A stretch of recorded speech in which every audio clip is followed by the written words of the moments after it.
Thanks, Gregor. Afternoon, Matthew. Given what you went through last year, what was your reaction to the Thornton hit? Well, at first, not much. I mean, I knew it was kind of a late hit, and he kind of got me in the ear. And I guess the spotter saw it, so I had to go in to get checked. But I mean, I'm glad we had a power play out of it, and I mean, that's pretty much it. Go next to Jason Bell from the Winnipeg Free Press. Go ahead, Jason. Good morning, Matthew. A couple of incidents last night with obviously Adam Lowry, the high hit, and then I think Morrissey might have taken a hit from behind, and then the Thornton's incident with you. You guys talk as a group about a pushback. I mean, there wasn't nobody really snapped after, and I guess you got to pick your spots. But is that something the group talks about? Yeah, maybe a little bit. I mean, we're trying to win a hockey game first and foremost. So I mean, this stuff happens. I mean, you want to give a little bit of pushback, but you want to stay within the lines of, to stay legal. So, I mean, you want to maybe try to get on the body or something. But, yeah, it kind of happened that way last night. And I guess we'll move on. And next time, just try to beat him on the ice and get 2 points. We'll go next to Paul Friesen from the Winnipeg Sun. Go ahead, Paul.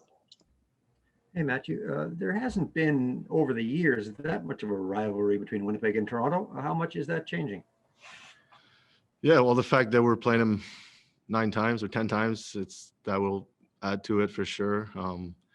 And they're, number 1 team on their division right now, and we're pushing to try to catch them. So that's kind of where that's going to get created, I guess, for sure. We'll go next to Mike McIntyre from the Winnipeg Free Press. Go ahead, Mike. Matthew, in 2021, we know what we know now about concussions and head trauma.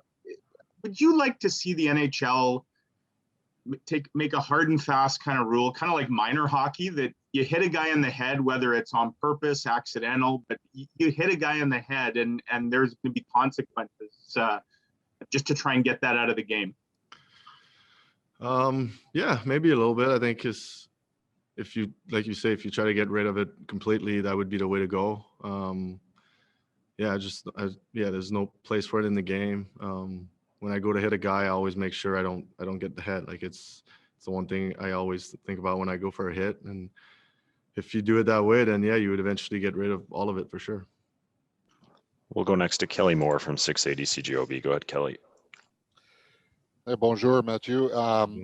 The context for this question comes from a statement that Paul Stastny made earlier in the week about one of the to-do items on the list is to be more dominant at home. So with that in mind, you guys have not won back-to-back games on home ice since late February against Montreal.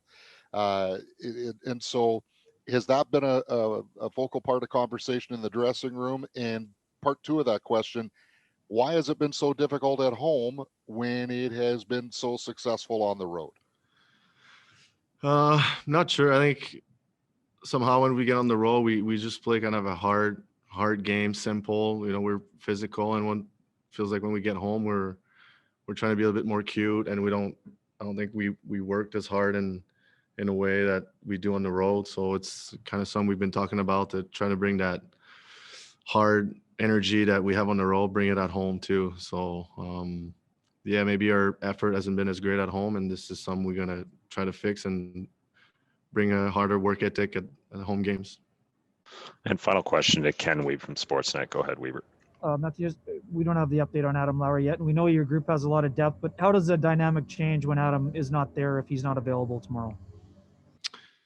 Yeah, it changes quite a bit. I mean, he's a big guy that finishes checks. He's, he can be intimidating for other teams when he's on the ice. So that's a part of the game that we're definitely going to miss from him. Hopefully it's not too bad and he's back soon. But yeah, definitely you lose Adam. It's a key guy on our team. He kills penalties, he takes face-offs, plays against other teams' best. So for sure we'll miss him, and hopefully he's back soon.